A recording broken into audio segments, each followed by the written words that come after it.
Welcome to your on show rise and shine with Arsalan Tariq. आज के इस शो में हमारे साथ मौजूद हैं इस्लामाबाद के बहुत ही famous visual artist, photographer, computer scientist Zulqarnain Ali Syed. Thank you so much for coming sir. And सबसे पहले तो मैं आपसे पूछना चाहूँगा कि आपने इतनी ज़्यादा चीज़ें एक साथ लेके कैसे चल रहे हैं? Thank you so much for inviting.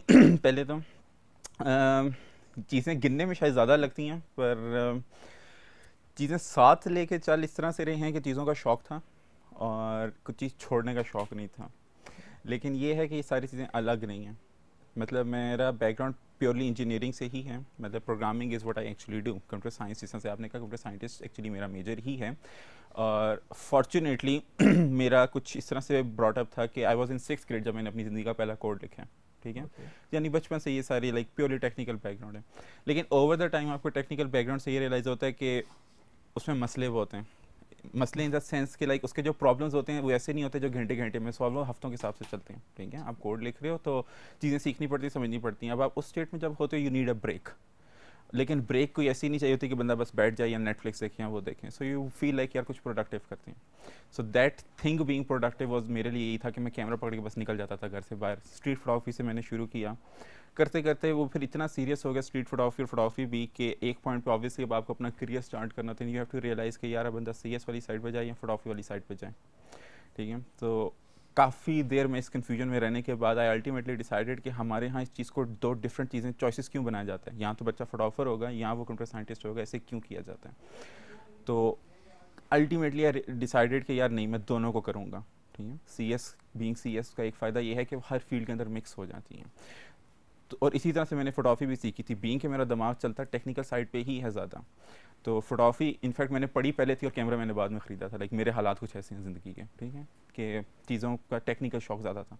तो फोटोग्राफी को भी अब ऐसे ही कर रहा हूँ कि एज अ CS स्टूडेंट ही, मतलब I still call my self a student, क्योंकि अब ज़ाहिर ग्रेजुएट हो जाते हैं, लेकिन CS वाली फील्ड कभी ख़त्म नहीं होती। तो आर्ट और साइंस, इनका मिक्स एक्चुअली जो है is what I actually do. तो कभी आर्ट एंड साइंस को हमेशा दो अलग चॉइसेस बोलते हैं। इवन एकेडमिक्स भी हमारी, या तो आप आर्ट वाली साइड पे जा रहे हो या साइंस वाली साइड पे जा रहे हो। आई वांट कि दोनों चीज़ें साथ रहें, क्योंकि इनका साथ रहना बहुत ज़रूरी है। साइंस जहाँ आपको दुनिया समझाती है, आर्ट आपको एक्सप्रेशन सिखाती है। ये दोनों चीज़ें मिक्स हो सकती हैं और इन चीज़ों का अक्सर ब्लेंड आपको अपने CS के अंदर नज़र आता है। सो इसलिए दोनों को सबको लेकिन साथ। मतलब आपको जिस चीज़ पे पॉपुलैरिटी या फेमस आप चीज़ पे वो फोटोग्राफी है, ठीक है, तो आपको नहीं लगता कि आपको उस तरफ ज़्यादा वर्क करना चाहिए ताकि जो है आप इस फील्ड में मज़ीद ग्रो कर सकें? आप जिस चीज़ को फेमस कह रहे हैं इसलिए क्योंकि इंस्टाग्राम पे फोटोग्राफी नज़र आती है, लेट्स बी वेरी ऑनेस्ट। नहीं, ठीक यू है, are very good in photography. हाँ, पर इंस्टाग्राम पे वही नज़र आती है। अब बात यह है कि मैं किसी को अपने कोड और वो कहीं लेट्स से मैं पोस्ट करना शुरू किया तो नो वन रियली केयर्स। ना you did post a story हाँ, वो मैं अबाउट स्टोरीज अबाउट लगाते रहता अपने दूसरे कामों की, पर वो स्टोरीज यस। तक की, क्योंकि लेकिन ये ना कि ज़ाहिर है फोटोग्राफी एज अ बिजनेस चल रहा है, तो बिजनेस को मार्केट करने के लिए फिर सोशल मीडिया पे आपको वो चीज़ ज़्यादा नजर आती है। बट बात ये है कि इवन फोटोग्राफी में बात नजर कर रहे हैं एज अ टेक्निकल साइड सीखी हुई है। अब फोटोशॉप से रिंकी मैं वर्कशॉप्स कराता हूँ and photoshops feel very natural to me, क्योंकि मुझे समझ आती है कि पीछे ये सॉफ्टवेयर चल कैसे रहा है। इसलिए मैं किसी और को समझा आराम से सकता हूँ। और उसमें फिर मैंने जब खुद कुछ करना होता है अपनी फोटोग्राफी के लिए, तो एक आइडिया होता है कि यार क्या करूँगा तो ये चीज़ ठीक हो जाएगी। इसी तरह से लाइटिंग, लाइक बहुत सारी फोटोग्राफी का इक्विपमेंट ऐसा है जो मेरा अपना खुद का बना हुआ है, लाइटिंग और वो। ठीक है, अब वो है CS से ही आया हुआ और इंजीनियरिंग वाली बैकग्राउंड से ही आया हुआ। इट्स जस्ट के एंड रिजल्ट जो है एक विजुअल सेंस में निकल रहा है और वो मुझे पसंद है हमेशा से। लाइक मुझे चीज़ें विजुअली बेहतर लगती हैं। मतलब इवन जो मैं सॉफ्टवेयर लिखता हूँ, मुझे सिर्फ एक मोबाइल ऐप तक मैं खुश नहीं होता जब तक वो किसी रोबोटिक्स या किसी एक्चुअल चीज़ में ना आए, तब तक मुझे मज़ा नहीं आता। विजुअल उसका बहुत मुझे ज़रूरी होता है, तो इसलिए फोटोग्राफी आई थिंक ज़्यादा पॉपुलर नज़र आती है। मैंने मतलब अक्सर देखा है कि आप अक्सर गिम्बल्स वगैरह इस तरह की चीज़ें बनाते रहते हैं। आपने कभी वो खुद भी यूज़ किया है या मतलब किसी को रेकमेंड किया हो कि यार ये यूज़ करें, this is better than other अभी थिंग्स? अभी तक जितना भी मेरा काम चल रहा है वो बेसिकली ऐसे है कि लाइक प्रोजेक्ट्स आते हैं और उसके लिए फिर इक्विपमेंट चाहिए होते हैं, और अक्सर इक्विपमेंट या तो मिल नहीं रहा होता या वो बजट से बहुत बाहर होते हैं। तो मेरे लिए हमेशा कन्वीनियंट होता है कि मैं खुद बना लूँ, क्योंकि फिर सब कुछ अपने हाथ में, सॉफ्टवेयर भी मेरे अपना लिखा हुआ, हार्डवेयर भी अपना लिखा हुआ, तो जिस तरह की मुझे चीज़ चाहिए बिल्कुल वही मेरे लिए बनता है। वो जो शूट होता है फिर वो बिल्कुल जो इमेजिन किया होता है बंदा उस तरह ला सकते हैं। पहली बात। दूसरी बात ये कि अल्टीमेटली काम यही है, like what I actually want to do, या जिसकी तरफ पीछे बैकग्राउंड में काम चल रहा है जो नज़र नहीं आता, जो जैसे कि आप कह रहे हैं कि सिर्फ फोटोग्राफी नज़र आती है, वो बेसिकली यही है कि फोटोग्राफी के हार्डवेयर और सॉफ्टवेयर सॉल्यूशंस बनाना। ठीक है, ये मेरा स्टार्टअप है। ठीक है, so this is what I am working on, एक फोटोग्राफी का हार्डवेयर सॉफ्टवेयर सॉल्यूशन। फोटोग्राफी ज़ाहिर है उसका शौक है और एक डोमेन में रहना बहुत ज़रूरी है ताकि आपको उस इंडस्ट्री के प्रॉब्लम समझ जाएँ। तो इस तरह से है ये सारा। तो देखिए, अब अगर आपने अब एक शूट करना है तो उसके लिए जो आपका मतलब थीम है, तो उसके लिए आप अपने इक्विपमेंट्स, अपनी लाइटिंग वगैरह वो खुद ही करते हैं या फिर जो इक्विपमेंट्स आपके पास ऑलरेडी मौजूद है उसी को यूज़ करते हैं? अगर शूट के आइडिया ऐसा हो कि हम कुछ नया करने लगे हैं तो फिर डेफिनेटली हम खुद ही बनाते हैं, क्योंकि अक्सर यही होता है। अब जो नॉर्मल शूट्स हैं उन पर यूजुअली ऐसे नहीं होता, लेकिन ब्रांड्स के शूट या जो प्रॉपर मतलब मेजर शूट्स हैं जो आपके प्रोमो शुरू में होते हैं, टीवी कमर्शियल्स वगैरह, उनके शूट्स यूजुअली उनके आइडियाज़ बहुत डिफरेंट होते हैं। तो वो डिफरेंट आइडिया लेके हम इसी तरह से आते हैं कि चूंकि मैं ये कुछ बना सकता हूँ तो हम ये शूट कर सकते हैं, और उसकी वजह से अल्हम्दुलिल्लाह लोग मेरे पास आ जाते हैं, क्योंकि उनको पता है कि यहाँ पे कुछ एक डिफरेंट चीज़ मिल जाएगी। तो यूजुअली ऐसे ही होते हैं, हम आइडिया सोचते हैं जिसमें हम एक चीज़ ऐसी बना सकें जो पहले कभी नहीं हुआ हुआ, और कुछ ऐसे शूट कर सकें। अभी तक मतलब आपने जो अपने इक्विपमेंट बनाए उसमें से कोई ऐसा हुआ है कि जो आप बनाना चाह रहे हो वो ना बने, उसके बिल्कुल ऑपोजिट ही कुछ बन जाए? मेरा ख्याल है बिल्कुल ऑपोजिट अगर कुछ बन जाए तो फिर तो मतलब ऑपोजिट ना, मतलब जो आप चाह रहे हैं उस वैसा ना हो, कुछ और ही बन जाए मतलब एट द एंड, क्योंकि रोबोटिक्स है, कोई एक स्विच गलत लग जाएगा तो उसका जो एंड रिजल्ट होगा वो आपको पता ही है, ऑपोजिट ही होता है। बात ये कि होता तो एंड गोल है ना दिमाग में कि मुझे ये करना है। ऑब्वियसली बीच में प्रॉब्लम्स आते हैं, पर आप ऐसे नहीं होता कि कुछ और बन गया तो कहते चलो अब यही कर लेते हैं। मतलब आपको जो गोल चाहिए फिर आप फिगर आउट करते हो, यार अच्छा मसला ये हुआ है, मसला ठीक करते हैं।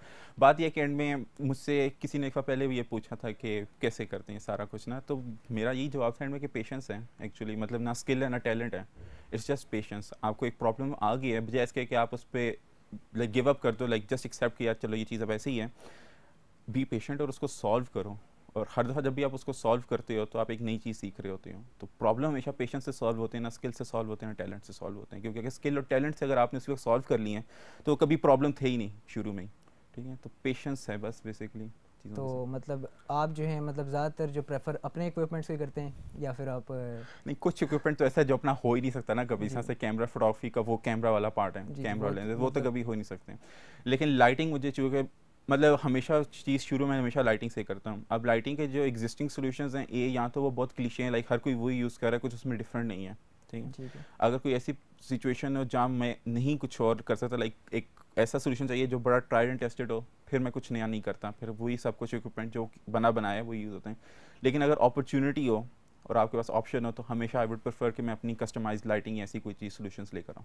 आपके जो मतलब ज़्यादातर जो मैंने पोस्ट देखे ना उसमें जो डिफरेंस वही है कि एडिटिंग स्किल्स जो होते हैं ना, वो एडिटिंग जो है वो आपकी तकरीबन सबसे डिफरेंट है। तो उसके लिए आपका मतलब कैमरा वर्क है या फिर आपकी लाइटिंग है, वो क्या चीज़ आप ऐसे यूज़ करते हैं जो आपको सबसे मतलब मिस्टर मैजिशियन के नाम से आपको जो जाना जाते हैं because of your editing fast, और नश ने शायद आपको ये दिया है। हाँ yes. अच्छा, ये टाइटल चलो मिल गया मैं, पर आइडिया से शुरू होते हैं बेसिकली, ना कैमरा ना लाइटिंग। मतलब लाइटिंग ऑब्वियसली फोटोग्राफी का मेन पार्ट तो लाइटिंग ही हमेशा और हमेशा लाइटिंग ही रहेगी। मतलब बहुत सी तस्वीरें होती हैं जो लाइटिंग बहुत अच्छी होती है, लेकिन कैमरा पीछे इक्विपमेंट लोगों को पास बचता है, बड़ा बेसिक्स होते हैं। इनफैक्ट अक्सर वर्कशॉप में हम ये करते भी हैं कि लाइक लोगों के जो बिल्कुल बिगनर लेवल के जो कैमरेज होते हैं उनको हम यूज़ करते हैं वर्कशॉप में इमेजेस क्रिएट करने के लिए, ताकि उनको नज़र आए कि कैमरे से इतना फ़र्क नहीं पड़ता। लेकिन बात हमेशा आइडिया से शुरू होती है कि अब जो फाइनल तस्वीर बनानी है, कि जिन एडिटिंग की आप बात करें, जिन मुझे समझ आ की है, अब उसमें ज़ाहिर है कि हम पहले सोचते हैं यार क्या कुछ हो रहा होगा एंड में, फिर उसके हिसाब से लाइटिंग शुरू होती है। बहुत सारा कुछ होता है जो शुरू में वो तस्वीर नहीं बन रही होती, लेकिन लाइटिंग इस तरह ही होता है कि बाद में एडिटिंग में हेल्प करेगा। तो हमेशा एक ब्लेंड है दोनों का। और जब भी आप एडिट करते हो आप हमेशा ये सीखते हो कि यार हम फोटोग्राफी में क्या इंप्रूव कर सकते हैं ताकि एडिटिंग वापस बेहतर हो। तो एक साइकिल्स है, आप फोटोग्राफी करते हो, एडिटिंग करते हो, एडिटिंग से सीखते हो फोटोग्राफी में क्या बेहतर होना चाहिए कि एडिटिंग और अच्छी हो। तो ये साइकिल हमेशा चलता रहता है। तो मतलब कि अगर इक्विपमेंट आपके पास इतना अच्छा नहीं भी है तो मेन चीज़ एडिटिंग है आपके लिहाज में, आइडिया मतलब आपको नजर आनी चाहिए खूबसूरती बेसिकली। अब देखा जाए तो वैसे अगर पाकिस्तान की अगर हम बात करें तो we don't have the money to buy that softwares and presets and all that. आपके लिए तो मसला नहीं है, आप तो कंप्यूटर साइंटिस्ट है, you can create your own. तो आप उन लोगों को क्या कहेंगे, मतलब उन लोगों को किस तरह कहेंगे कि यार ये चीज़ जो है वो इस तरह यूज़ करें ताकि आपकी एडिटिंग जो है स्किल्स है वो इम्प्रूव हो सकें? एडिटिंग में मतलब ज़ाहिर है एक अच्छा सेटअप होना थोड़ा सा मतलब ज़रूरी तो है ही, लेकिन अल्टीमेटली वो चीज़ ज़रूरी नहीं है। मैं फिर ये कहता हूँ क्योंकि अगर आप अच्छी मतलब क्या होता है, हम एडिटिंग में चाहते हैं पीछे से वार्म लाइट आ रही हो, ऐसी लाइट हो, मतलब चीज़ें ऐसी हो, कलर ऐसे ऐसे हों। बात यह है कि अगर आप एडिटिंग में नहीं जाना चाहते हैं तो आप नेचुरली भी ये सब कुछ क्रिएट कर सकते हो कैमरे के अंदर भी, ठीक है। कैमरे के अंदर फिर ये कि आपको थोड़ी और मेहनत करनी पड़ती है। मतलब वो वार्म लाइट पीछे एक्चुअली सनसेट हो सकता है, आगे रिफ्लेक्टर हो सकता है, मतलब काफ़ी सारी चीज़ें मैनेज करनी पड़ेंगी। पर आप अपनी लाइक लेट से 70% एडिटिंग अक्सर आप तस्वीर के अंदर गुजार सकते हो, फिर बाकी आप काम उधर कर सकते हो। तो बाकी ये है कि हमेशा प्रॉब्लम सॉल्विंग की नीयत से हमें देखना पड़ता है, और फोटोग्राफी यही है। मतलब ये मैंने तस्वीर लेनी है, अब लाइट मैं इधर नहीं लगा सकता, लेट से इधर दरख्त पड़ा हुआ है, अब मैं क्या करूँ, फ्रेम मुझे ये चाहिए, पीछे सूरज बहुत तेज़ है, अब ये प्रॉब्लम सॉल्विंग बन गई और कुछ भी नहीं है, ठीक है। तो बस ये है कि आपको समझ आनी चाहिए कि यार हम क्या कर सकते हैं कि चीज़ वो बन जाए जो मुझे चाहिए। आई थिंक इसके लिए सबसे ज़रूरी चीज़ ये है कि यू शुड नॉट सेटल, सीधी सी बात है। लाइक यार तस्वीर ऐसी आ रही है, चलो जाने दो, ये वो जगह जो आपको मारती है मेरा ख्याल है। और मतलब ये जो दूसरा ये जो फ्रेज़ है, चलो जाने दो, फोटोशॉप में ठीक कर लेंगे, इससे भी ज़रा गुरेज़ी करना चाहिए, क्योंकि जब तक चीज़ नहीं बन रही तो नहीं बन रही, सीधी सी बात है। मतलब कि इमेज जो है वो परफेक्ट होनी चाहिए, उसके बाद जो एडिटिंग होगी वो वर्क हाँ, करेगी। एडिटिंग में क्योंकि एक बड़ी मतलब मशहूर सेइंग है कि जितने अच्छे आपके इंग्रेडिएंट्स होंगे उतना अच्छा आप खाना पका सकते हो, सीधी सी बात है। तो फोटोग्राफी की एडिटिंग में भी यही है, जितनी अच्छी आपकी बेस तस्वीर है जिस पे आप काम करने लगे उतनी अच्छी आप फाइनल एडिटिंग कर सकते हो। Alright, now we will have a few minutes of break and we will back with this session.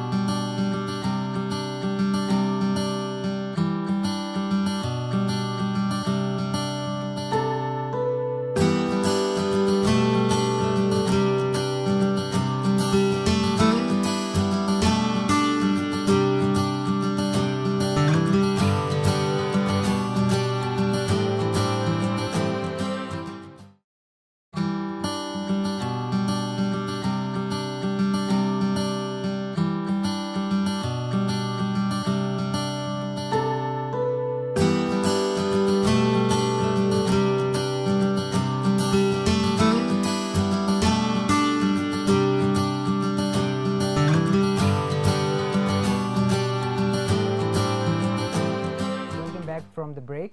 तो जुल्कनैन भाई आप हमारे साथ मौजूद हैं। तो अब मैं आपसे पूछूंगा कि पहले तो आपने जब फोटोग्राफी स्टार्ट की थी वो एज अ मतलब पैशन, शौक, अपने आप को कंप्यूटर साइंस से ज़रा सा डिस्ट्रैक्ट करने के लिए आपने कहा था यूज़ की, लेकिन जब आस्ता आस्ता आप इस फील्ड के अंदर गए तो आपने मतलब इससे अर्निंग भी शुरू कर ली, तो आपको कंपेटिटर्स भी मिले होंगे, तो उनके साथ कम्पीट करने के लिए आपकी क्या स्ट्रेटजीज थी? आई थिंक आर्ट में कंपटीशन मतलब सारे फोटोग्राफी एज अ बिजनेस अगर देखा जाए फिर तो कंपटीशन है, क्योंकि हर बिजनेस में कंपटीशन होता है। लेकिन अगर आप उसको लाइक आर्ट की नीयत से सोचते हो तो फिर शायद वो कंपटीशन नहीं फील होता है। इट्स मोर लाइक अच्छा लोग ये कर रहे हैं, मैं ये कर रहा हूँ, तो आपको एक पूरी इंडस्ट्री ग्रोथ भी नज़र आती है। बट ज़ाहिर है आपको कंपटीशन में एग्जिस्ट करना है, क्योंकि एज अ बिज़नेस चलाना है, तो उसका फिर यही तरीका है कि भाई आपके पास एक चीज़ डिफरेंट क्या है। और वो मेरे लिए वही थी जो चीज़ मेरे लिए हमेशा बड़ी नेचुरल आई थी, और ये है कि यार मैं आर्ट और साइंस को मिक्स करने वाला काम करता हूँ। यानी कि मुझे अगर आप एक इमेज शूट करने को दोगे तो पहले मैं उसकी टेक्निकल चीज़ें फिगर आउट करता हूँ, लाइटिंग से मैं शुरू करता हूँ, फिर मेरे पास स्किल मैंने एक अपने पास लाइक एक रख लिया कि मैं एडिटिंग में काफ़ी काम कर सकूँगा, ठीक है। तो फोटोग्राफी में हमेशा आई थिंक कंपटीशन आपको एक चीज़ बड़ी ज़रूरी सिखाता है कि फोटोग्राफी का कंपटीशन जो है वो बेसिकली आपके पास एक अपॉर्चुनिटी है कि आप योर बैग ऑफ ट्रिक्स वाली जिसको बात करते हैं, यानी आपके पास एक बैग है जिसमें आप अपनी सारे स्किल रखते हो। जब भी आपका कंपटीशन बढ़ता है तो आप एक और नया स्किल रखते हो, उसको भी अपने उस बैग में रख लेते हो कि नेक्स्ट टाइम आपको कभी भी ज़रूरत पड़े आप उस बैग के अंदर से कोई एक स्किल निकालो और फ़ौरन यूज़ करो। सही है, तो कंपटीशन होना बहुत ज़रूरी है, वरना आप खुद स्टैग्नेट हो जाओगे। लेकिन उस कंपटीशन को एज अ बुरी चीज़ नहीं लेना चाहिए, उसको एक अच्छी चीज़ लेना चाहिए ताकि आपको समझ आए कि लोग किधर जा रहे हैं, आपके क्लाइंट किस तरह से सोच रहे हैं, बाकी इंडस्ट्री किधर ग्रो करिए। अगर आपने इंडस्ट्री की पूरी डायरेक्शन चेंज करने का सोचना है तो फिर आप क्या कर सकते हो, क्या कंट्रीब्यूट कर रहे हो, क्या निकाल सकते हो। सेकंड आई थिंक मेरे लिए बड़ा ज़रूरी था, बिकॉज सिंस मेरा एक्चुअल काम तो इसके हार्डवेयर सॉफ्टवेयर सॉल्यूशंस बनाना है, तो ये समझना कि ये मतलब ये प्रेडिक्शन बेसिकली करनी पड़ती है, क्योंकि जो सॉल्यूशंस मैं आज बना रहा हूँ वो 5 साल बाद यूज़ होने, तो हमें बेसिकली ये एक्सपेक्ट करना पड़ता है कि 5 साल बाद इंडस्ट्री किधर जाएगी, तो उसके लिए अपने कंपटीशन और उसको देखना बहुत ज़रूरी है। हाँ, लेकिन कंपटीशन से डीमोटिवेट होना तो मतलब आई थिंक अपने साथ ही ज़्यादा है, क्योंकि एक अपॉर्चुनिटी है ग्रोथ की, जिसको आप छोड़ देते हो फिर। अब अगर हम अब फोटोग्राफी अब देखें और मतलब तकरीबन 20 या 30 साल पहले देखें, तब जो फोटोग्राफर्स थे मतलब उनके पास इतने अच्छे इक्विपमेंट थे, लेकिन तब भी वो अच्छी पिक्चर्स जो हैं वो बना लेते थे। अगर हम कंपेयर करें आज की फ़ोटोग्राफी के साथ, तो मतलब आप क्या क्या कहना चाहिए, मतलब जो आज की फ़ोटोग्राफी है वो इजी थी या जो पहले फ़ोटोग्राफी थी वो इजी थी? आई थिंक फोटोग्राफी एक ही जैसी है, ना पहले इजी थी ना कभी मुश्किल थी, क्योंकि जिस तरह से आप बात करें कि पुराने इक्विपमेंट देखे जाएँ वो उस ज़माने के बड़े लेटेस्ट इक्विपमेंट थे। अगर आप उसका पूरा लिटरेचर पढ़ें तो मतलब थोड़ी सी साइड पे हट के बात है, लेकिन वो आपकी इस बात को ज़रूर आंसर करती है कि हमें लगता है अक्सर ऐसे कि अब हमने बहुत चीज़ें बना ली हैं तो अब ज़िंदगी आसान है, पहले मुश्किल थी। जैसे मैं देख रहे पहले इतने बड़े बड़े कैमराज होते थे, अब ये बात ये अपने कैमरा दिमाग में बात रखें और ये सोचें कि 1940 में ठीक है, जो पेटेंट ऑफिस का कमिश्नर था, he said something very famous, he said कि everything that could have been invented has been invented. 1940 में वो ये बात जी। कर रहा था, ठीक है, यानी उन लोगों को हमेशा से ये लगता था कि अब हम बहुत एडवांस हो गए हैं। तो जो अभी आपको लग रहा है ना कि पुराने कैमरे थे, वो इक्विपमेंट उनके लिए बड़ा नया और बड़ा प्रॉपर था, लाइक उनको लगता था कि अब परफेक्ट हो गया सी। पहली बात। दूसरी बात ये है कि आई थिंक पहले तरह प्रोसेस बस डिफरेंट था, अभी भी वही कुछ है, मतलब पहले डार्क रूम होता था, अब हमारे पास ये Photoshop like post production digital होगी भी है, हमारे पास अब अपॉर्चुनिटीज़ और बढ़ गई, हम बहुत ज़्यादा कुछ कर सकते हैं अपनी फोटोग्राफी के साथ। पहली चीज़। दूसरा, हमारे पास वो टर्न अराउंड टाइम बहुत कम हो गया, तो हम प्रैक्टिस उनसे तेज़ कर सकते हैं। पहले आपने तस्वीर ली, जब तक आप डेवलप नहीं करोगे आपको नहीं पता कैसी आ रही है वो, ठीक है। तो ये एक प्रोसेस था जो बहुत ज़्यादा सारे लोगों को रोक देता था इंडस्ट्री में आने के लिए, क्योंकि हर कोई पर इतना टाइम और इतना इन्वेस्टमेंट नहीं कर सकता। अब ये बड़ा आसान है, लोग एक्चुअली मोबाइल से शुरू होते हैं as a photographer. In fact Chase Jarvis एक मशहूर फोटोग्राफर है, उसकी बड़ी मशहूर सेइंग है, he is like the best camera is the one that you have with you. ख़त्म, ठीक है। जो भी आपके पास इसका कैमरा, ये बेस्ट कैमरा है। ये इसने बेसिकली मोबाइल के लिए बात की थी, और ये बात ट्रू है। मतलब आप एक मोबाइल से ऐसी तस्वीरें बना सकते हो जो अगर आप कंपेयर करो तो 1940 वाले लेट से कैमरे से बहुत बेहतर है, ठीक है। बिल्कुल। लेकिन अब ये बात है कि अब चूंकि हर कोई उतनी अच्छी तस्वीरें बना सकते हैं, तो अब उस लाइक एक नॉइज़ है, डिजिटल नॉइज़, जिससे ऊपर अब आपको स्टैंड आउट करना पड़ता है। तो चीज़ उतनी ही मुश्किल है, लेकिन अब वो मुश्किल की ज़रा शक्ल डिफरेंट है। अब मतलब अब देखा जाए तो तकरीबन हर दूसरे तीसरे बंदे के पास DSLR है, ठीक है, और वो अपने आप को फोटोग्राफर कहते हैं, ठीक है। तो मतलब कि क्रिएटिव नहीं है लोग, तो आप मतलब ये क्रिएटिव एस्थेटिक ये फोटोग्राफी में मतलब कैसे उसको इंट्रोड्यूस कराया जाए for new people? I think photographer वाकई हर बंदा होता है, पहली बात मतलब है, जिसके पास ना भी हो कैमरा वो भी होता ही है। मतलब स्मार्टफोन लाइक यू हाँ, सेड, अगर वो कहते हैं ना कि मैं फोटोग्राफर हूँ, तो इसमें कोई गलत बात नहीं है। मतलब हर बंदा टेक्निकली फोटोग्राफर ही होना चाहिए, क्योंकि अगर आपको कोई चीज़ नज़र आ रही है और आपको कोई चीज़ किसी एक तरह प्यारी लग रही है, आप उसकी तस्वीर ले लो, ज़रूरी नहीं है बाकियों को भी वो अच्छी लगे, ठीक है। तो हर कोई फोटोग्राफर होना चाहिए, मेरा ख्याल है, मतलब होता ही है by default, it's a given thing. दूसरा सवाल क्या था इसमें आपका? बहुत ही ये तरह के मतलब हर किसी के पास कैमरा है, ठीक है, हम्म। लेकिन उसके अंदर ये है कि हर किसी के ना पिक्चर लेने का तरीका अलग है, लेकिन कुछ पिक्चर्स होती हैं जो कि अच्छी होती हैं उनके लिहाज से, ठीक है ना। लेकिन हर कोई बंदा जो है वो मतलब जिस तरह आप पिक्चर्स लेते हैं उस तरह नहीं ले सकते, क्योंकि क्रिएटिव नहीं है लोग। एस्थेटिक जो पिक्चर्स में होती है वो कैसे लाई जाए? कुछ चीज़ें जो हैं मतलब थोड़ी सी साइंस भी हैं, तो वो मैं मतलब डिस्ट्रैक्ट नहीं करना चाह रहा, लाइक कि मतलब ये नहीं कहना चाह रहा कि अगर आप आर्टिस्ट हो तो आप नहीं पहुंच सकते, आपको साइंटिस्ट होना ज़रूरी है। लेकिन कुछ चीज़ें हैं जो लाइक गिवन है कि यार मतलब लेट्स से कुछ कलर कॉम्बिनेशन जो हमें पता अच्छे होते हैं, ठीक है, और इनकी लाइक थोड़ी सी साइंस है। लाइक कलर व्हील में देयर इज अ रीज़न कि चीज़ें कहाँ एग्जिस्ट, मतलब ये कलर यहाँ क्यों और वो कलर वहाँ क्यों है, ठीक है। कॉम्प्लीमेंट्री कलर्स हमें क्यों प्यारे लगते हैं, क्योंकि ऑपोजिट कलर्स का कलर कंट्रास्ट अच्छा लगता है हमारे ब्रेन को विजुअली, ठीक है। ये चीज़ लाइक थोड़ी सी साइंटिफिक की तरफ आ जाती है ना, क्योंकि हमारा ब्रेन बेहतर रिस्पॉन्स करता है कुछ कलर्स के ऊपर, ठीक है। जिस तरह से ग्रीन के शेड्स हैं, ग्रीन के शेड्स में हमारा कलर बहुत हमारी आइज ज़्यादा सेंसिटिव है, तो ग्रीन के शेड्स की वेरिएशन अगर नज़र आए तो हमें कोई तस्वीर अच्छी और बुरी भी लग सकती है, ठीक है। इसकी रेफरेंस आप ऐसे ले लें कि हम एक यूज टू होते हैं स्किन का कलर देखने में, ठीक है, लेकिन अगर उसमें हल्का सा भी आप ग्रीन बढ़ा दें तो हमें वो स्किन बहुत ज़्यादा येलो लगेगी, ठीक है, येलो की तरफ शिफ्ट हो जाती है, ठीक है। तो वो येलो हमें नेचुरल नहीं लगती एकदम, ठीक है, तो हमें तस्वीर लगता है ये तस्वीर बुरी है, ठीक है। अब ये चीज़ें थोड़ी सी जो साइंस की तरफ आ जाती है, क्या चीज़ें प्यारी कैसी लगी, लाइक कौन से कलर कॉम्बिनेशन अच्छे लगते हैं, क्या चीज़ें आपस में प्यारी लगती हैं, तो ये आई थिंक विद टाइम आपको समझ आती है, पहली बात। और दूसरी बात I think art being art, वो आपकी एज के साथ मैच्योर होते हैं। ये कोई ऐसी चीज़ नहीं है कि आप किसी को फ़ौरन सिखा सकते हो। हाँ, कुछ लोग जल्दी मैच्योर हो सकते हैं उसमें, लेकिन इट इज़ डेफिनेटली समथिंग जो आप करते रहोगे आप खुद समझोगे कि यार ये चीज़ मुझे अब प्यारी लगती है, ठीक है। मतलब हम सब ने, जितने भी फोटोग्राफर्स होंगे, जिस मर्ज़ी को आप ले लें, सब ने वो शुरू में वो गंदी तस्वीरें ज़रूर ली हुई होंगी, वो शदीद ओवर सैचुरेटेड, गंदा कंट्रास्ट, सही गंदी नॉइज़, ये एक प्रोसेस है, यहाँ से गुजरना पड़ता है, ठीक है, और वो गुजरना बहुत ज़रूरी है। Aesthetic sense with time develop होती है, गिवन कि आप विलिंग हो अपने आप को जज करने में, लाइक आप अपनी तस्वीर को और को कि यार हाँ ये भी ठीक नहीं है, ठीक है। मतलब अगर आप बहुत जल्दी सेटिस्फाई हो जाओ कि हाँ ये बहुत परफेक्ट है, लाइक मुझसे बेहतर कोई फोटोग्राफर नहीं है, ये आपने अपने मतलब अपनी क्रिएटिविटी को खुद ही कत्ल करने वाली बात है। आपके जो कंपेटिटर्स हैं, मतलब जो पेजेस हैं जिनके आपसे ज़्यादा फॉलोअर्स हैं, आप उनके पिक्चर्स देखते होंगे, आपको पता होगा कि यार इस पिक्चर में ये प्रॉब्लम है, तो आप मतलब कभी इनको मतलब इन्फॉर्म किए कि यार this picture should be taken in this way instead of the way that you have taken? नहीं, पहली बात ये कि I am you are a photographer, you know that I this know that, picture is लेकिन not I am perfect. In no way an authority on a good picture, पहली बात है, like कोई इंटरनेशनल अथॉरिटी नहीं हूँ मैं सबको बताता फिरूँ ये तस्वीरें बुरी फिर दूसरी तस्वीरें। दूसरी बात है, अगेन ये बड़ी पर्सनल किस्म की चीज़ है, ठीक है। मतलब अगर मैं कोई तस्वीर देखता हूँ, I would have done it differently, लेकिन उस बंदे ने भी कुछ सोच के किया हुआ, उसको ये पसंद है, क्योंकि लेट्स बी ऑनेस्ट, मेजॉरिटी लोग जिनकी अगर जिस तरह से आप बात कर रहे हो कि कंपटीशन बढ़ जाता है या फॉलोइंग बढ़ जाती है, फिर और बड़ा मसला बन जाता है, क्योंकि अब हमें अच्छी तस्वीर लगाना मजबूरी हो जाती है। अगर हमें एवी सी तस्वीरें लगाना शुरू कर दें तो फिर लोग भी ज़रा ज़्यादा लोग हैं जो क्रिटिसाइज़ करेंगे। तो उसने ये सोचा ही होगा, उसको अच्छी लगी होगी तो उसने ये लगाई है, तो इट इज़ फाइन, ठीक है। और अगर आपको किसी चीज़ उसमें बुरी लगती है, that is a learning experience for you, ठीक है। या उसमें आप ये भी समझ सकते हो कि यार ये चीज़ हो सकता है उसने करने की कोशिश की हो कि गिवन ये लाइटिंग सिचुएशन ये वो ब्ला ये हो ही नहीं सकता था, ठीक है। तो आप अपने लिए सीख सकते हो कि अगर मुझे कोई ऐसी सिचुएशन में जाना पड़े क्या। वरना बेस्ट सोल्यूशन ये होता है बजाय आप दूसरे को करेक्ट करो, गो आउट और एक अच्छी तस्वीर लो and just post it. But इस तरह कंपेयर और like do not bring other people down, क्योंकि आई थिंक उसका कोई फ़ायदा नहीं अल्टीमेटली। तो नेक्स्ट क्वेश्चन ये है कि मतलब आपको ज़्यादा जो है शूट वो इंडोर इन्वायरमेंट में पसंद है, लाइक क्लोज इन्वायरमेंट, या फिर आउटडोर शूट्स? अगेन ये तो सब्जेक्ट पे डिपेंड करता है प्योरली, लेकिन मुझे पर्सनली कभी कभी बहुत दिल होता है कि मैं प्योरली इंडोर करूं जिसमें लाइटिंग पूरी A to Z मेरी क्रिएटेड हो। मतलब मेरे इंडोर बहुत से ऐसे प्रोडक्ट शूट्स हैं, ऐसे कॉन्सेप्ट शूट्स भी हैं जिसमें 7-8 लाइटें लगी हुई हैं और इतना छोटा सा टेबल है जिसमें सारी वो लाइट आ रही है हर डायरेक्शन से, कलर डिफरेंट है, ये वो ब्ला ब्ला। वो चीज़ मुझे बहुत पसंद लगती है बिकॉज वो एक पूरा प्रोसेस है जो मेरे हाथ में, ठीक है। मतलब अगर सारी लाइटें बंद कर दूँ, it's a blank canvas, black colour की तस्वीर है, then I get to decide कि उस पिक्चर में कहाँ से कौन सी लाइट आए। तो वो एक पसंद है। It's like actually painting, which photography basically means, it means painting with light. जो आपकी लास्ट पोस्ट है, मतलब जो बिल्कुल जो आपने थोड़े दिन पहले की है, वो आपने इंडोर की वो है? इंडोर की हुई है। तो उसके बारे में थोड़ा बताएंगे कि उसमें लाइटिंग वगैरह आपने किस तरह क्रिएट की है सारी? अच्छा, वो बेसिकली अब मैं अपनी एक सीरीज़ शूट कर रहा था, वो उस सीरीज़ में एक पार्ट, सिंस मैं एरो मॉडलिंग लाइक जहाज़ बनाता था, ठीक है, aero modelling is was a major part of my life एक ज़माने में, जो अब मैंने छोड़ दी हुई है। तो वो एक बेसिकली क्रैश्ड प्लेन है एंड आई वांटेड कि वो लगे ऐसे जैसा मास, लाइक कहीं ना ऐसी लाइक कोई रेतला सा इलाका जहाँ वो क्रैश हुआ, बस पड़ा हुआ and everyone has forgotten about it.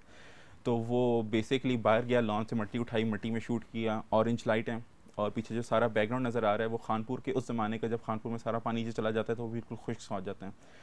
तो वो उस चीज़ को मिक्स किया हुआ है। लेकिन अगेन उस तस्वीर को देखें तो उसमें कॉम्प्लीमेंट्री कलर्स का इस्तेमाल है, एक तरफ से वार्म ऑरेंज लाइट है, एक तरफ से उसी का एग्जैक्ट ऑपोजिट ब्लू लाइट है। तो आपको दो चीज़ें बिल्कुल डिफरेंट नज़र आती हैं क्योंकि उसमें एक बंदा भी है जिसका सब कुछ लाइक फ्लो में।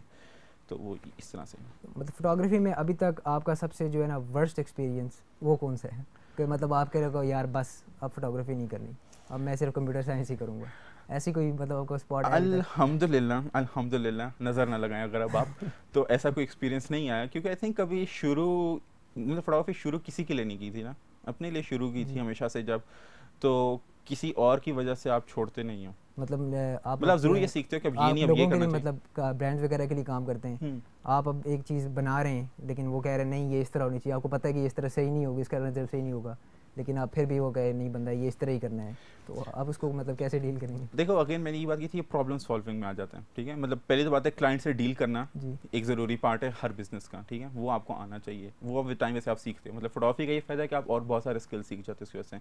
मतलब शुरू में आई वुड एडमिट कि मुझे लोगों से इतना अच्छा डील करना नहीं आता था, पर विद टाइम आप सीख जाते हो क्लाइंट्स को कैसे हैंडल करना है, पहली बात। दूसरी बात ये है कि अगर आपको कोई बंदा रिस्ट्रिक्ट कर रहे हैं कि ऐसे नहीं ऐसे चाहिए, ठीक है, उस रिस्ट्रिक्शन के अंदर क्रिएटिविटी ढूंढना अब आपकी रिस्पॉन्सिबिलिटी है। लाइक उनको भी खुश करना और तस्वीर भी अच्छी प्रोड्यूस करना, उनको उस चीज़ पे कन्विंस करना वो आपकी रिस्पॉन्सिबिलिटी है। पर यूजुअली ये होता है कि यू कैन टेक चार्ज अगर आपका पोर्टफोलियो अच्छा हो, ठीक है, विद टाइम ये चीज़ आती है, ठीक है। मतलब अगला ब्रांड आपको तब ट्रस्ट करता है जब दे नो कि अच्छा ये काम अच्छा कर सकता है, तो लेट्स जस्ट ट्रस्ट है। तो एक ट्रस्ट बिल्ड करना पड़ता है। अगेन पीपल हैंडलिंग से आता है, लेकिन ये भी है कि आपका काम होना चाहिए जिसमें आप ट्रस्ट बिल्ड कर सको थोड़ा सा। अब मतलब वेडिंग फोटोग्राफी की अगर हम बात करें तो उसमें जो अक्सर फोटोग्राफर होते हैं, ठीक है, वो एक दो पिक्चर्स वगैरह पोस्ट करते हैं, लेकिन उनकी अगर हम फोटोग्राफी देखें वो तकरीबन सेम ही होती है। तो वेडिंग फोटोग्राफी में ये मतलब कि क्रिएटिव आइडियाज़ ये कैसे ऐड किए जा सकते हैं? कुछ वैसे हैं वेडिंग में क्रिएटिव भी लोग, लेकिन अब इवेंट कवरेज का ये है कि उसमें आपसे कोई आर्ट नहीं एक्सपेक्ट कर। अगर आपके पास 1000 तस्वीरें हैं, 1000 तस्वीरें आर्ट वाली कैटेगरी में नहीं आ सकती। उधर वाकई क्वांटिटी चाहिए। लाइक पीपल वांट कि जो चीज़ है कवर हो, लाइक इस चीज़ की तस्वीर हो, ठीक है, लाइक दुनिया की बेहतरीन तस्वीर ना पर तस्वीर हो, ठीक है। तो वो एक डिफरेंट किस्म की गेम है और वो मतलब काफ़ी इंटेंसिव अपनी जगह, क्योंकि इतने सारे लोगों को आपको लाइक 2 या 3 घंटे का फंक्शन है।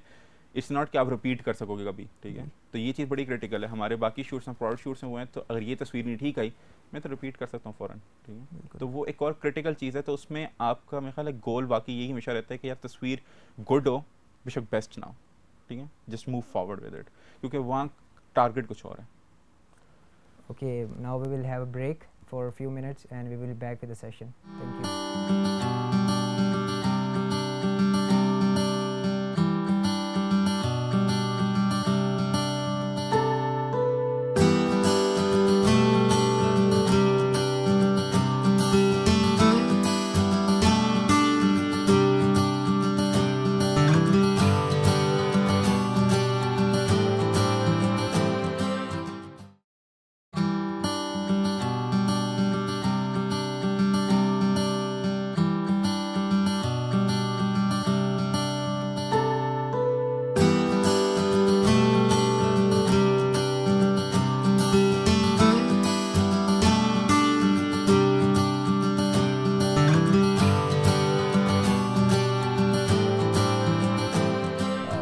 Back from the break. तो अभी हम जुल्करनैन भाई से पूछेंगे कि अब वो जो लोग नहीं जो फोटोग्राफी में नया आना चाह रहे हैं, ठीक है, अब पहले तो वो एक्सक्यूज़ करते हैं कि हमारे पास इक्विपमेंट नहीं है, ठीक है, तो आप उन लोगों को मतलब इक्विपमेंट्स के बारे में और थोड़ी बहुत चीज़ें जो उनके लिए ज़रूरी हैं फ़ोटोग्राफी के लिए, उनके बारे में थोड़ी सी गाइड करना चाहेंगे? आई थिंक इक्विपमेंट ना होना तो थोड़ी पुरानी एक्सक्यूज़ होगी भी है, क्योंकि जितना काम हुआ इस चीज़ के ऊपर सिर्फ इसलिए कि हर बंदा पिक्चर ले सके वो काफ़ी ज़्यादा है, ठीक है। मतलब आपको DSLR नहीं चाहिए, ये बात अब हमें पता ही है कि आप फ़ोन से भी एक अच्छी तस्वीर ले सकते हो, ठीक है। चीज़ अच्छी होनी चाहिए, फ़ोन बाकी काम कर लेते हैं। अगर आपको लाइटिंग का आइडिया हो तो फ़ोन भी आपका काम कर जाएगा, ठीक है। इसको ऐसे सोच लें कि आज के जो फ़ोन हैं वो 15 साल पहले जो डिजिटल कैमरे थे उससे बहुत बेहतर तस्वीर लेते हैं, ठीक है, बहुत बेहतर। लेकिन अब ये नहीं हो सकता कि 15 साल पहले फोटोग्राफी नहीं थी, 15 साल पहले भी फोटोग्राफी थी, ठीक है। तो इक्विपमेंट का ऐसा एक्सक्यूज़ नहीं बनता। हाँ, लेकिन ये है कि बहुत से लोगों को इस चीज़ पर ज़रूर कन्फ्यूजन होती है कि जब चलो अब कैमरा लेने जा रहे हैं कि ज़ाहिर है अब मतलब इन सबको 100 साल, तकरीबन एक्चुअली 100 साल हो चुके हैं, निकॉन को भी 100 साल हो चुके हैं, कैनन को भी 100 साल के लगभग हो चुके हैं। तो इतनी ऑप्शंस और इतने लेंसेज और सब कुछ होते हैं कि समझने में थोड़ा टाइम लगता है और बंदा कन्फ्यूजन में छोड़ देता है, ठीक है। कैमरा ख़रीदने की मेरे ख्याल है सबसे आसान टिप और सबसे रिलायबल टिप यही है अभी तक। पहली तो बात यह है कि हम 2019 में कोई बुरा कैमरा ऐसा एग्जिस्ट नहीं करता, ठीक है। आप कैमरा शॉप पे जाओ, कोई भी उससे कोई यार 2 साल से पुराना, मतलब 2 साल या उससे आगे कोई भी मॉडल पकड़ा दें जो भी आपके बजट में फिट हो जाए। लेकिन सबसे ज़रूरी बात यह है कि जो आपको पकड़ने में अच्छा लगे। ये बात मतलब यूजुअली नहीं होती, पर जितने आप कंफर्टेबल होते हैं ना अपना इक्विपमेंट यूज़ करने में। बहुत से लोग निकॉन और कैनन में सिर्फ डिफरेंशिएट करते हैं। मतलब मैं सारी ज़िंदगी कैनन से शूट की है, बीच में मेरा निकॉन के साथ काफ़ी एक्सपीरियंस रहा, लेकिन मैं कभी भी निकॉन के ऊपर काम नहीं करता, क्योंकि मैं नहीं चाहता कि जब मैं तस्वीर ले रहा हूँ तो मुझे कैमरे के साथ कुछ करना पड़े। मतलब कैमरा मुझे नेचुरली आना चाहिए, ठीक है। तो ऐसा उठाएं जो आपके साथ कंफर्टेबल हो यूज़ करने में, ठीक है। ये चीज़ बहुत ज़रूरी है एक काम शुरू करने में, वरना ये है कि आप उस इक्विपमेंट के अंदर इतना फंस जाते हैं कि सामने वाली तस्वीर तो वैसे ही आपको बहुत परेशान करती है। एक ये बात बहुत ज़रूरी है, अपने इक्विपमेंट के साथ बहुत अच्छा फेमिलियर होना बहुत ज़रूरी है। मतलब आपको A to Z समझ आना चाहिए, ठीक है। और तकरीबन अगर आप फोटोग्राफर बनना चाह रहे हैं तो कोई एक्सक्यूज़ नहीं है ये कहना कि यार नहीं नंबर मुझे कंफ्यूजिंग लगते हैं, ये चीज़ें कंफ्यूजिंग लगती हैं। ऐसा है नहीं कंफ्यूजिंग, क्योंकि सोचें तो बनाए हुए इंसानों के लिए ही यूज़ करने के लिए। मतलब ये बनाए गए हैं कि कस्टमर ही इनको यूज़ करेगा एक आसान ज़ुबान में। तो इक्विपमेंट के ऊपर यही है कि इक्विपमेंट के ऊपर ज़्यादा फंसना नहीं चाहिए, कहीं से भी शुरू करें पर शुरू करें, ठीक है। क्योंकि शुरू के 2-3 साल आपको शायद समझ भी ना आए कि आपने किस तरह की फोटोग्राफी करनी है, घूमे फिरेंगे। एक बड़ी मशहूर सेइंग है इसमें, और I think it goes with every skill, कि your first 10,000 pictures are your worst, ठीक है, मशहूर सी सेइंग है। तो वो बात यही है कि आपको एटलीस्ट इतना टाइम लगाना पड़ता है, तब जाके आपको समझ आती है कि आपने किस तरह की तस्वीरें लेनी है और बेहतर तस्वीरें कैसे लेनी है और किस चीज़ से लेनी है, ठीक है। तो ये ज़रूरी है। अच्छा, अब मतलब जैसे कि मैंने आपको पहले बताया था कि जिसके पास DSLR है वो अपने आप को फोटोग्राफर कहते हैं, ठीक है। तो आप मतलब समझते हैं कि फ़ोटोग्राफी को मतलब फील्ड में जाने से पहले उसको पढ़ना ज़रूरी है कि नहीं? मतलब फ़ोटोग्राफी के बारे में मतलब जो बुक्स वगैरह होंगी वो सजेस्ट कर दें बिगनर्स के लिए। हाँ, देखो ये बात तो हर चीज़ के लिए ट्रू है और फोटोग्राफी के लिए डेफिनेटली ट्रू है, ठीक है। क्योंकि ये है कि अगर आप DSLR से तस्वीर ले रहे हो तो DSLR में ये ना कि अगर आप उसको अच्छी सेटिंग्स में दे दो तो एक रिलेटिवली अच्छी तस्वीर वो निकाल ही देता है, ठीक है। कोई इतना मुश्किल काम नहीं अच्छी तस्वीर निकालना। लेकिन अगर आपको नहीं समझ आई कि अच्छी तस्वीर अब क्यों आई है और अगली दफ़ा गंदी क्यों आई है, ठीक है, तो आपकी वो प्रॉबिलिटी बहुत बुरी है जिसमें आप अच्छी तस्वीरें प्रोड्यूस करते हैं, ठीक है। मतलब फिर वो वही सीन है कि अगर आपने 100,000 तस्वीरें ली हैं उसमें से सिर्फ 100 काम की और 900 आपको फेंकनी पड़े। लेकिन अगर आप समझने लग जाओ तो हो सकता है 900 काम की सिर्फ 100 फेंकनी पड़े आपको, ठीक है। ये चीज़ बड़ी ज़रूरी है, क्योंकि जब तक आपको रिजल्ट, फोटोग्राफी का हमेशा ये है कि इंस्टेंट सेटिस्फेक्शन है। अच्छी तस्वीर ली आप फ़ौरन खुश होते हैं, ठीक है। अगर आपको काम करते हुए इंस्टेंट सेटिस्फेक्शन नहीं आ रही, आप कॉन्स्टेंटली ये लग रहा है तस्वीर बुरी आ रही है, जैसे लेंस वैसे आ नहीं रही, बुरी आ रही है, बुरी आ रही है। लेकिन अगर आप ये फिगर आउट नहीं कर सकते हो कि क्यों बुरी आ रही है तो आप हमेशा डीमोटिवेट होगे और अल्टीमेटली एक पॉइंट पर आप छोड़ दोगे। मतलब इसको मतलब फिगर आउट करने का क्या तरीका हो सकता है? फिगर आउट करने का ये तरीका होता है कि आप समझते हो कि पिक्चर बनती कैसे है, पहली बात है। लाइक क्यों है ये, मतलब शटर स्पीड क्यों होती है, ISO की होता है, पिक्चर होता क्यों है, लाइक कुछ और भी तो हो सकते थे, ये 3 चीज़ें क्यों हैं, सही है। दूसरा ये कि लाइक थोड़ा सा समझ आना चाहिए कि कैमरा करता क्या, लाइक चीज़ें चलती कैसे हैं थोड़ी सी, ठीक है। जब आपको ये चीज़ समझ आनी चाहिए तो आपको मसले समझ आते हैं। जब तस्वीर लेते हैं इसमें ये चीज़ गलत हुई है, ये चीज़ मुझे ठीक करने की ज़रूरत है, ठीक है। मतलब अब नॉलेज हमेशा आपको हेल्प करती है प्रॉब्लम सॉल्व करने में। बिल्कुल। अब एक नया फोटोग्राफर है, ठीक है, वो इस फील्ड में है, तो उसको मतलब क्या स्टेप्स अप्लाई करने चाहिए ताकि वो इस फोटोग्राफी की फील्ड में ग्रो कर सके और मतलब इसको एज अ बिजनेस जैसे आपने बाद में किया उसको कंटिन्यू कर सके? मतलब एक ही असूल है मेरा ज़िंदगी की सक्सेस का, और वो हार्ड वर्क और पेशेंस ही है। मतलब हार्ड वर्क ही है, हार्ड वर्क भी पेशेंस के थ्रू ही आते हैं। तो वाकई ये कि हार्ड वर्क है अगर, लेकिन आपका गोल क्लियर होना चाहिए, मतलब आपको पता है आप चाह रहे हो, ऐसे नहीं होना चाहिए कि यार, क्योंकि सही मतलब ये थोड़ा लंबा, थोड़ी साइड पे डिस्कशन जाती है फिर से, लेकिन मेजॉरिटी लोगों से जिनका मेरा इंटरेक्शन होता है वो ऐसे होते हैं कि like they want to do photography क्योंकि उनको लगता है आसान है, इट्स गुड मनी, ठीक है, वो इस नीयत से शुरू करते हैं, लाइक दैट इज़ देयर गोल। बहुत कम है जो इस पे एक्चुअली फिर टिकेंगे, ठीक है, बिकॉज जब तक आपका ये गोल नहीं है कि यार मैंने फोटोग्राफी इसलिए करनी है क्योंकि मुझे फोटोग्राफी करने का शौक है, आपको अल्टीमेटली रियलाइज़ होगा कि फोटोग्राफी आसान नहीं है, इसमें मेहनत लगती है, इसमें भी मेहनत लगती है। तो अगर आप मेहनत करने के लिए शुरू से ही नहीं कभी तैयार थे तो हमेशा उसको आधे रास्ते छोड़ोगे और आपका एक अर्ली मिड लाइफ क्राइसिस ज़रूर आएगा कि ये मैंने अपनी ज़िंदगी के साथ क्या किया और अब मैं क्या करूँ, ठीक है। इतना इक्विपमेंट पे आप स्पेंड कर चुके होते हो, सब कुछ कर चुके होते हैं, आपका बिजनेस ग्रो हो रहा होता है, आपकी तस्वीरें अच्छी आ रही हैं, फिर आप परेशान ही रहते हो। तो hard work is what helps you grow, और एक डिटर्मिनेशन चाहिए, क्योंकि बुरी तस्वीरें सारे लेते हैं, ठीक है, मतलब अच्छे अच्छे ऐसे फोटोग्राफर। और I am going to be very honest with you, even अच्छा मुझे 9 साल हो गए हैं, ठीक है, जो कि कोई बहुत बड़ी बात नहीं बाय द वे, क्योंकि फोटोग्राफर्स यहाँ से और जिन जिन फोटोग्राफर से हम सीखते हैं, जितने भी इंटरनेशनल नेशनल हैं, वो 30-50 साल से ही काम कर रहे हैं, ठीक है। उनकी भी जब हम बायोग्राफीज पढ़ते हैं, उनकी भी इंटरव्यू देखते हैं, तो सबकी बात बड़ी यूनिवर्सल है। कोई भी बड़ा शूट या इंपॉर्टेंट शूट आता है, हम सारे परेशान ही होते हैं, हम सारे डरे हुए होते हैं, यार अच्छी तस्वीर नहीं आएगी या कैसे करेंगे, लाइक टेंशन सबको होती है, और वो चीज़ बहुत ज़रूरी है, ठीक है। कभी भी ऐसा फेज़ नहीं आएगा कि आपको सब कुछ पहले से ही पता होगा, आसान शूट होगा और फारिग हो जाओगे। प्रॉब्लम हमेशा आएंगी। आपका काम है just to work hard and make sure कि आप चीज़ निकाल लो जो आपने निकालनी है, that is the only way to grow in this. मतलब क्लाइंट डीलिंग जो है, मतलब फोटोग्राफी में एज अ मतलब एक जो नया बंदा है, वो उसके लिए क्लाइंट डीलिंग के लिए आपकी क्या टेक्निक्स होनी चाहिए? आई थिंक अगर जो नया बंदा, सबसे ऑनेस्ट बात जो मैंने देखी है होनी चाहिए वो ये कि जितना आप काम कर सकते हो उतना ही बताओ, ठीक है।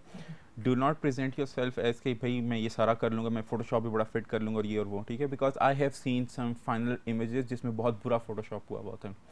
उनका कसूर नहीं है अभी, बिकॉज अभी वो सीख रहे हैं, ठीक है, ultimately they will figure it out. कसूर ये है कि आपने क्लाइंट को उस चीज़ के ऊपर बेचा जो आप काम नहीं कर सकते, बी ऑनेस्ट, क्योंकि ये फिर आपको तंग करेगा, क्योंकि जब आपने क्लाइंट को काम प्रेजेंट किया है और आपने क्लेम किया था कि ये सब मैं कर सकता हूँ, और अब जब आपसे नहीं हुआ तो क्लाइंट तो ज़ाहिर आपको तंग करेगा और फिर आप क्लाइंट को तंग करोगे, और इसी में हमेशा आपके एक बुरा जो एटमॉस्फेयर क्रिएट होता है, फिर आप आदी हो जाते हैं उसके। पहली बात। दूसरी बात यह कि सर्विस इंडस्ट्री, क्योंकि फोटोग्राफी हम करते हैं एज अ सर्विस ही कर रहे होते हैं, ठीक है, सब service that we provide photography, service industry हमेशा बहुत मुश्किल होती है, क्यों? क्योंकि क्लाइंट इज़ ऑलवेज राइट, ठीक है। तो डील करना बहुत ज़रूरी है, लेकिन पेशेंस उसके लिए चाहिए, और अपने आप को वो तभी आप करते हो जब आप उतना प्रेजेंट करो जितना आप काम कर सकते हो। अपने से बढ़ा चढ़ा कर प्रेजेंट करोगे तो हमेशा वो आपको तंग करेगा वापस, ठीक है। So be honest with your client, उसका झूठ मत बोल, लाइक उसको बता दो मैं ये कुछ कर सकता हूँ, ऐसी तस्वीरें आएंगी और ये, लाइक उसके सैंपल्स दिखाने हैं तो अपने दिखा लो, कोई बहुत हाई फाई फोटोग्राफी ना दिखाओ जो नहीं कर सकते, पता है, ठीक है। बी ऑनेस्ट विद क्लाइंट्स, वो फिर रिलेशन बिल्ड होने में टाइम लगता है। ओके अब बिगनर्स के लिए मतलब ज़ाहिर बात है, आपने शुरू में कहा था एडिटिंग जो होती है वो इम्पॉर्टेंट है, तो मतलब कौन से सॉफ्टवेयर्स हैं जो उनके लिए मतलब इजी भी हों, ठीक है, और उस पर वो आसानी से काम भी कर सकें? आप क्या सजेस्ट करेंगे, मतलब कौन कौन से सॉफ्टवेयर्स हैं, कौन कौन से मतलब कैमरा इक्विपमेंट कुछ नाम लेके बता दें कि मतलब ये कैमरास जो हैं वो उनके पास होने चाहिए, ये सेटअप उनके पास होना चाहिए, तो उनकी जो मतलब ना विद इन द जो बजट है उनके पास, जो थोड़ा बहुत मतलब अफोर्ड कर सकते हैं, उसमें उनकी पिक्चर भी अच्छी आ सकें, वो एज अ फोटोग्राफर ग्रो भी कर सकें।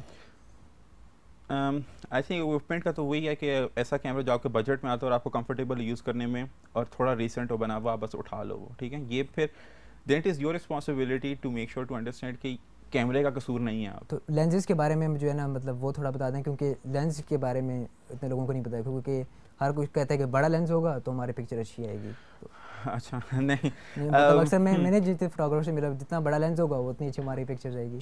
हाँ, पहली बात यह है कि वही मैं बात कर रहा हूँ ना लेंस और इक्विपमेंट के ऊपर, कि इक्विपमेंट जब आप एक बार ले लेना, एक्सेप्टेड, ये बहुत ज़रूरी है। लाइक अगली बार तस्वीर बुरी आए तो इक्विपमेंट को ब्लेम करना जो है ना वो बड़ी ज़्यादती है अपने साथ, ठीक है। और इसके ऊपर मैं एक और बात करता हूँ, जो किट लेंस होते हैं ना, जो 1855 जो कैमरे साथ यूजली, जो मतलब अगर कोई बिगनर ले रहा है तो 1855 ही साथ मिलेगा, ठीक है। वो लेंस इवन तो उसकी बिल्ड क्वालिटी बहुत बुरी होती है और वो नोन होता है कि लो लाइट में इतना अच्छा नहीं है, पर उसकी इमेज क्वालिटी एक्चुअली काफ़ी अच्छी होती है। उसकी रीज़न ये है कि that is always the first lens जो कैमरा मैन्युफैक्चरर्स को भी पता है कि हर फोटोग्राफर यूज़ कर रहा होगा जो नया फोटोग्राफर है। तो अगर उससे तस्वीर कभी भी अच्छी ना आई ना, तो वो नया फोटोग्राफर हमेशा ये ब्लेम करेगा ये कैमरा बुरा है। तो दे आर बाउंड कि वो जो शुरू वाला किट लेंस है उसकी इमेज क्वालिटी अच्छी हो, और वो ट्रू है बात की बाय द वे। मेरे भी बहुत से लेंस के फोटोग्राफ इमेजेस हैं शुरू के जो उसी से लिए हैं और कभी पता नहीं चलता, ठीक है। मतलब 1855 से लेंस के प्रॉपर शूट हुए हैं, पहली बात। दूसरी बात यह है कि लेंस की आपको विद टाइम समझ आती है, ठीक है। थोड़ी सी इसमें है कॉम्प्लिकेशंस और वो, क्योंकि बहुत सारी वेरिएशन, इतने ब्रांड्स हो गए हैं, इतनी मुख्तलिफ किस्म के हैं कि थोड़ा टाइम लगता है समझने में, ठीक है। ज़रूरी यही है कि आपके पास जो गिवन लेंस है ना, उसको इतना इस्तेमाल करो कि वो लेंस आपको इवेंचुअली लगे कि अब मुझे एक और लेंस चाहिए, क्योंकि ये लेंस ये काम कर ही नहीं सकता, ठीक है। ठीक है। तो नेचुरली जो ग्रोथ का स्टेज होता है वो लोग यही करते हैं बजट के हिसाब से। 18 to 55 से ग्रो किया, do not blame the camera, इस्तेमाल करो जितना कर सकते हो। फिर वहाँ से ऊपर, क्योंकि मैन्युफैक्चरर्स ने भी आपको एक रूट देना होता है ना कि आप फिर यहाँ से अपग्रेड करो, ऊपर जाओ। अगला एक्सपेक्टेड सबके पास ये एक्सपेक्टेड होता है कि आप 50mm 1.8 ले लो, ठीक है। और क्योंकि इसमें भी बनाए हुए हैं 50mm 1.8, जिस कैनन का अगर मैं बात करूँ तो सस्ता सा है, रिलेटिवली काफ़ी सस्ता सा है। और फिर 1.4 और महंगे, 1.2 और महंगे, ठीक है। उन्होंने कैटेगरीज बनाई हुई होती हैं कि आप विद टाइम जब ग्रो करोगे तो इक्विपमेंट बेहतर होता जाएगा। लेकिन बात ये होती है कि बिगिनर के लिए इक्विपमेंट बाद में मैटर करते हैं, क्योंकि शुरू में जो भी इक्विपमेंट है काफ़ी अच्छे हैं, जब तक उसकी लाइट की अंडरस्टैंडिंग नहीं अच्छी होगी तब तक वो महंगा इक्विपमेंट उसके लिए कुछ भी नहीं कर सकता, ठीक है। तो इसलिए ये रूट बहुत ज़रूरी है कि आप बिगिनर लेवल से स्टार्ट करो, लेकिन उसको इतना इस्तेमाल करो कि आपको समझ आ जाए ये लेंस क्या कर सकते हो और काफ़ी अच्छा उससे तस्वीर बना के छोड़ो, ठीक है। बाकी जो सॉफ्टवेयर की बात थी, अगर इस इंडस्ट्री में रहना है और काम करना है तो आई थिंक जितना भी मुश्किल लगे आपको एडोबी क्रिएटिव सूट को एक्सेप्ट करना पड़ेगा, ठीक है। एडोबी इंडस्ट्री स्टैंडर्ड है, इसको ना कोई चेंज कर रहा है ना कोई चेंज करने को तैयार है। मतलब ऐसे सोच लें आप 1990 में पहला फोटोशॉप बना था, अभी तक चल रहे हैं, और दुनिया में बहुत कम सॉफ्टवेयर हैं जिनके कंपेटिटर्स नहीं होते हैं, ठीक है। इवन विंडोज़ के कंपेटिटर्स हैं सच, लेकिन फोटोशॉप एक ऐसा टूल है जिसको सबने छोड़ दिया हुआ है, कोई उस जैसा टूल बनाने की कोशिश भी नहीं करता अब, क्योंकि उसको पता है जो काम फोटोशॉप करता है वो कोई नहीं कर सकता, क्योंकि इतनी ज़्यादा इंडस्ट्री उससे डिपेंडेंट है, ठीक है। उसको सीख लें, ठीक है, उसको सीख लें। वो शुरू में मुश्किल लगता है, पर हमेशा ये बात याद रखें वो लोगों के लिए ही इस्तेमाल करने के लिए बनाया गया है, तो वो कोई ऐसी चीज़ नहीं है कि आप कभी सीख नहीं सकेंगे। दैट प्लस उसकी सपोर्ट बहुत बड़ी है, इतने ज़्यादा यूट्यूब ट्यूटोरियल्स हैं, इतने ज़्यादा हैं कि you will eventually figure it out, बस पेशेंस चाहिए। तो और अब थोड़ा सा ना लो लाइट फोटोग्राफी, मतलब वेडिंग फोटोग्राफी की बात करें उसमें तो अक्सर देखें लाइट वगैरह कम होती है, तो वहाँ पे अपनी फोटोग्राफी की क्वालिटी जो है वो अच्छी करने के लिए आपकी क्या सजेशन होनी चाहिए? एक तो पाकिस्तानी वेडिंग्स जो हैं वो बड़ी कॉम्प्लिकेटेड हो जाती हैं, क्योंकि हमने डांस टाइप्स फ्लोर्स आ और रहती हैं। हाँ नहीं हम हाँ टाइप्स तो आई जाती हैं। हमने लाइटिंग के ऊपर जो है ना, क्योंकि डांस फ्लोर्स अब हमारा मस्ट पार्ट बन गया हुआ है वेडिंग के अंदर, और डांस फ्लोर वाली जो लाइटिंग लोग करते हैं उनका फोटोग्राफी से कोई लेना देना नहीं है, ठीक है। तो बंदे के मुंह के ऊपर नीली पीली हर उल्टी सीधी रंग की लाइट पड़ रही होगी, जिसे आपको डील करना पड़ता है, ठीक है। यूजुअली तरीका यही होता है कि या तो आप बिल्कुल उनकी लाइट के साथ काम करो, ठीक है, पर वो फिर यह कि आपका इक्विपमेंट डिपेंडेंट बहुत हो जाता है, क्योंकि उनकी लाइट की क्वालिटी ऐसा अच्छी नहीं होती। दूसरा ये है कि आप अपना इक्विपमेंट रखो, मतलब अपनी एक्सटर्नल लाइट्स रखो, बेशक फ्लैश स्ट्रोब हो फ्लैश हो, लेकिन ज़रूरी हो एक लाइट जो आपके कंट्रोल में हो हमेशा, क्योंकि जितनी भी गंदी लाइट है उसमें एक लाइट आपकी हमेशा अच्छी वाली एग्जिस्ट कर रही हो तो आप काम चला सकते हो।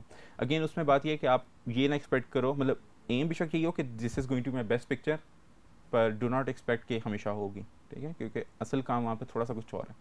बिल्कुल। अब ड्रोन्स के बारे में थोड़ा बताएंगे हमें, क्योंकि वो आजकल बहुत इन है, ठीक है, जिसके पास ड्रोन है वो ज़्यादा अच्छा फोटोग्राफर है। नहीं ज़्यादा अच्छा फोटोग्राफी में हमेशा यही होता है, देखो कोई काम कोई भी जो बंदा कोई काम डिफरेंट कर सकेगा, सिंस वो डिफरेंट है हमें अच्छा लगता है। इसकी ऐसी एग्जांपल ले लो इंस्टाग्राम, जिसकी आप अभी थोड़ी देर पहले बात भी कर रहे थे। अगर मैं इंस्टाग्राम पे स्क्रॉल कर रहा हूँ, 100 तस्वीरें देख रहा हूँ, कोई एक तस्वीर इस पर मैं रुकूंगा, उस तस्वीर पे बंदा क्यों रुकता है, ठीक है, मतलब next time you do that, कभी सोचना बैठ के, ठीक है, उस तस्वीर में ऐसा, क्योंकि उस तस्वीर में कुछ डिफरेंट है जो बाकी इन 100 तस्वीरों में से एकदम पॉप आउट हुआ है जो मैं रुका।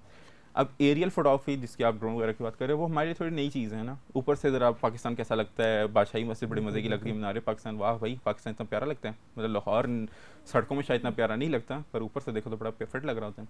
तो चीज़ हमारे लिए डिफरेंट है, इसलिए हमें पसंद है। लेकिन ये कि again this too will become a normal thing, ठीक है, लेकिन ये बड़ी टेस्ट और उस पर ज़्यादातर काम नहीं हो सकते। मतलब इट्स नॉट लाइक कि हर बंदे को वो एरियल फोटोग्राफी करनी आनी चाहिए, ठीक है, जिस तरह से हर फोटोग्राफर को लाइटिंग करनी आनी चाहिए, लेकिन हर फोटोग्राफर को एरियल फोटोग्राफी नहीं करनी आनी चाहिए। अगेन ये ग्रोथ की बात है, आप अपने इंटरेस्ट और उन चीज़ों को लेके किधर जाते हो। अच्छा, लास्ट क्वेश्चन जो मैं मेरा आपसे ये है कि फोटोग्राफर जो है वो वीडियोज़ वगैरह जो है वो उस क्वालिटी की बना सकता है जिस तरह की वो फ़ोटोज़ लेता है? इंटरेस्टिंगली मेजॉरिटी वीडियोग्राफर शुरू में फोटोग्राफर ही होते हैं जी, ठीक है, क्योंकि जब फोटोग्राफी में लाइटिंग सीख लेते हो, ठीक है, वहाँ से इट्स नेचुरल कि आप वीडियो में प्रोग्रेस कर सको, क्योंकि वीडियो की ऑब्वियसली डायनामिक्स डिफरेंट है थोड़ी सी, लेकिन अगेन उसमें भी एक फ्रेम क्रिएट करने वाली बात है। देयर इज़ अ रीज़न कि हर वीडियो में there is something called director of photography, ठीक है, डीओपी, ठीक है, ये फोटोग्राफी का वर्ड यूज़ हुआ है वहाँ पे भी, ठीक है, बिकॉज उसका काम है ये लाइटिंग और ये सीन क्रिएट करना, ठीक है। तो फोटोग्राफी से वीडियो में जाना इज़ अ नेचुरल प्रोग्रेशन, और आई थिंक ये दोनों आनी चाहिए। अगर आपको एक अच्छा फ्रेम बनाना आता है तो आप मल्टीपल फ्रेम्स बनाना फिर वहाँ से सीख सकते हो। Thank you so much Zulqarnain for coming. You are most welcome, thank you for inviting. इंशाल्लाह अगर हमें आपकी दोबारा ज़रूरत पड़ी तो हम आपसे ज़रूर रब्ता करेंगे। ठीक है, आपके टाइम का बहुत ज़्यादा शुक्रिया। Thank you so much. That's it from my side. अल्लाह हाफ़िज़।